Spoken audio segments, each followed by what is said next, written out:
Hello everyone, welcome back to my channel. मैं हूं आपका दोस्त कैंडिड ट्रेडर। इस वीडियो में हम बात करेंगे कि आने वाले वीक में निफ्टी और बैंक निफ्टी से किस तरह का मोमेंटम हम एक्सपेक्ट कर सकते हैं और किस तरीके का मूव निफ्टी और बैंक निफ्टी में आ सकता है। नेक्स्ट वीक की एनालिसिस से पहले डेली चार्ट पे ये देख लेते हैं कि लास्ट वीक हमने क्या बात की थी। लास्ट वीक हमने इस कैंडल पे बात की थी कि हम अभी एक बाउंस की फॉर्मेशन के अंदर हैं और ये पूरा वीक मार्केट एक रेंज के अंदर रही एंड इस रेंज को हम अभी 60 मिनट पे जाकर भी देखेंगे कि यहां पे कैसे काम हुआ और इस बाउंस की फॉर्मेशन में हम कब तक रहेंगे। इसकी बात हमने डिटेल में लास्ट वीक की एनालिसिस वाली वीडियो में की थी। अगर आपने वो वीडियो नहीं देखी है तो उस वीडियो का कुछ रिकैप इस वीडियो के में आप अभी देख सकते हैं कि यहां पे मार्केट को एक रिजेक्शन फेस हो सकता है, मार्केट इन एरियाज के अंदर आ सकती है और हो सकता है मार्केट यहां पे आके वक्त बिताए। तो अभी उस बात की प्रोबेबिलिटी और ज्यादा है क्योंकि यहां पे अगर आप देखें तो मार्केट ने एक हायर हाई की फॉर्मेशन बनानी शुरू की है।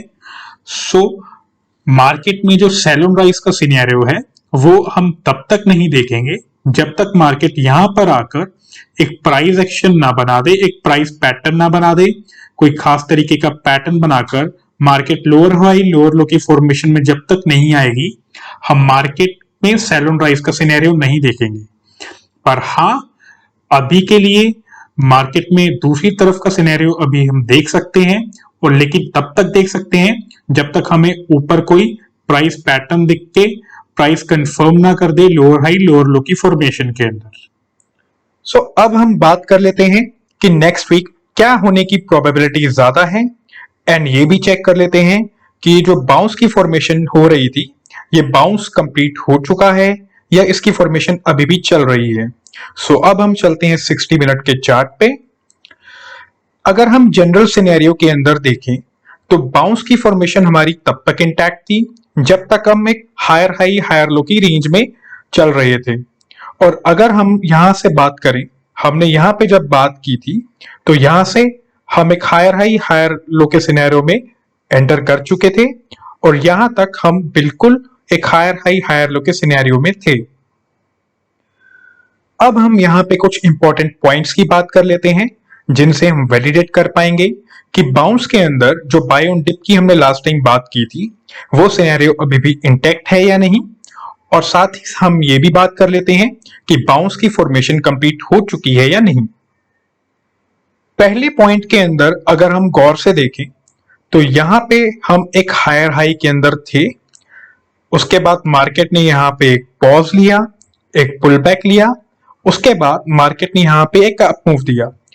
अब उस अप मूव के अंदर अगर इस बाउंस को अभी भी इंटैक्ट होना होता तो आइडियल सिनेरियो ये हो सकता था कि जब भी एक ब्रेकआउट आए, अप मूव का ब्रेकआउट आने के बाद मार्केट वहीं पे पॉज ले एंड उसके बाद दोबारा अप मूव के अंदर एंटर हो जाए। लेकिन यहां पे अगर हम देखें और आज जो यहां पे हुआ, मार्केट यहां पे एक गैप अप ओपनिंग दी, गैप अप ओपनिंग के बाद मार्केट नीचे आई, साइडवेज हुई एंड उसके बाद दोबारा उसी रेंज के अंदर एंटर कर गई जो जहां से उसने ब्रेकआउट दिया था। अब इस रेंज को हम और गौर से देख लेते हैं कि यहां पे कोई खास तरीके का पैटर्न बना, कोई खास तरीके का इंडिकेशन हमें मिला या नहीं। सो इसे गौर से देखने के लिए हम 15 मिनट्स का चार्ट ओपन कर लेते हैं।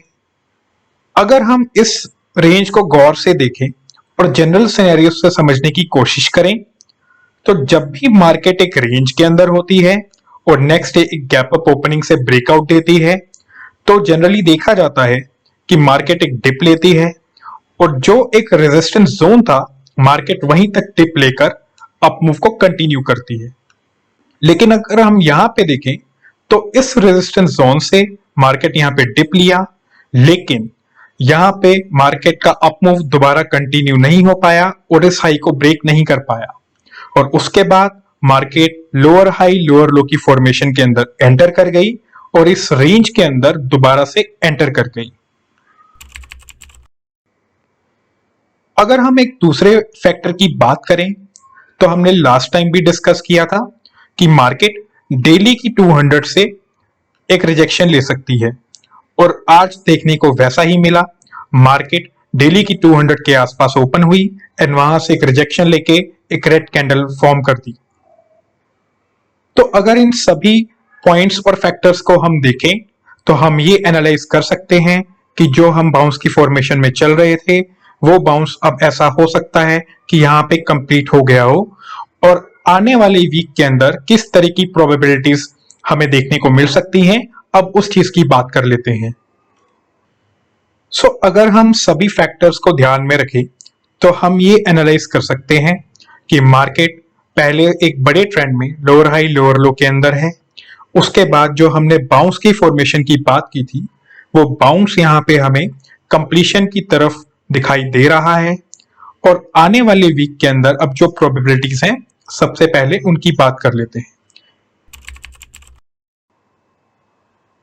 अब जो भी प्रोबेबिलिटीज की बात कर रहे हैं वो हमारी सेल ऑन राइज से ही जुड़ी होंगी, क्योंकि हम ये मानकर चल रहे हैं कि जो बाउंस की फॉर्मेशन है वो हमारी कंप्लीट हो चुकी है।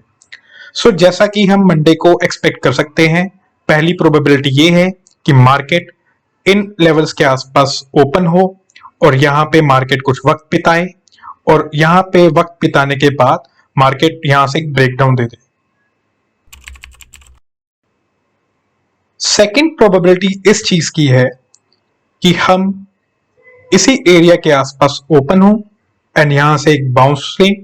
ये बाउंस लेने के बाद हम दोबारा नीचे की तरफ कंटिन्यू कर जाएं एंड इन सभी लेवल्स को हम ब्रेक कर जाएं। अब एक थर्ड प्रोबेबिलिटी की बात कर लेते हैं जिसके होने के चांसेस ऑलमोस्ट 1% के आसपास है।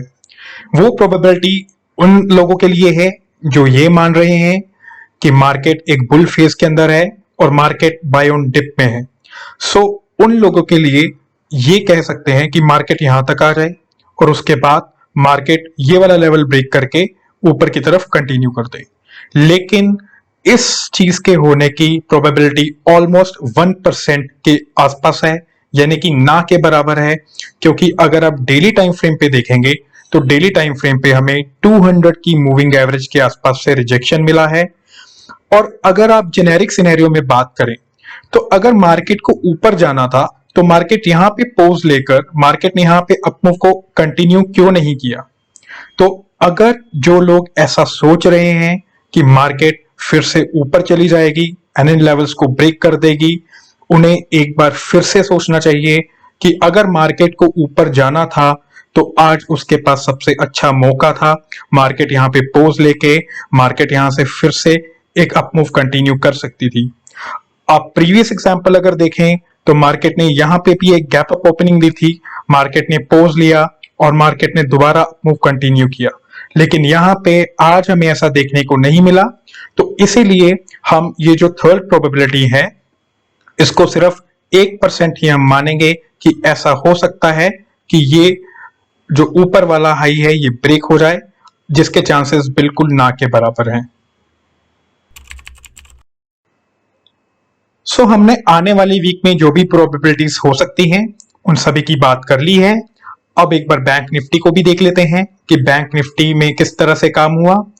अगर आप बैंक निफ्टी को गौर से देखें तो यहां पे हमें जहां से पहले एक रिजेक्शन मिला था, आज बिल्कुल बैंक निफ्टी में भी यहीं से हमें एक रिजेक्शन कैंडल देखने को मिली।